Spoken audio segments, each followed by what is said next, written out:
त्याच्या भगिनी आहे, ज्या भगिनीने भगिनीने विरोध केला तर त्यांच्यावरती गुन्हे दाखल करायचं म्हणतात. तर आपलं काय मत राहणार वकील या नात्याने? वकिला नात्याने मीच असं म्हणेल की मी वकिला नात्याने त्यांच्या पूर्णपणे जबाबदारी घेते. परंतु जर समजा फक्त महिलाच यांच्यावरती जर खेचत असेल तर सगळ्या समाजातल्या महिला तिथे येणं गरजेचं आहे. काही संविधान एका फक्त महिलांपुरतं मर्यादित नाही आहे. या जगातील प्रत्येक एकूण एक व्यक्तीसाठी आहे संविधान. आणि बाबासाहेबांनी महिलांना ज्यावेळेस हिंदू कोड बिल दिलं तेव्हाच त्यांना खावटीचा अधिकार तेव्हापासूनच मंजूर झाला.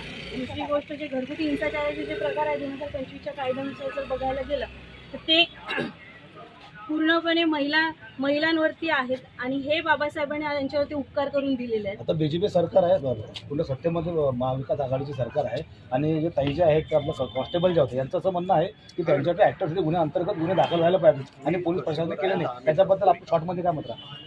त्यांना ऑफकोर्स त्यांच्यावरती गुन्हे दाखल व्हायलाच पाहिजे, कारण की त्याच्या जातीयता येतेच आहे. तुम्ही जर प्रत्येक महापुरुषाचं नाव घेत असाल आणि बाबासाहेबांचं नाव घेत आहे त्याच्यामुळे तुमच्यावरती ॲट्रॉसिटी दाखल होणारच आहे.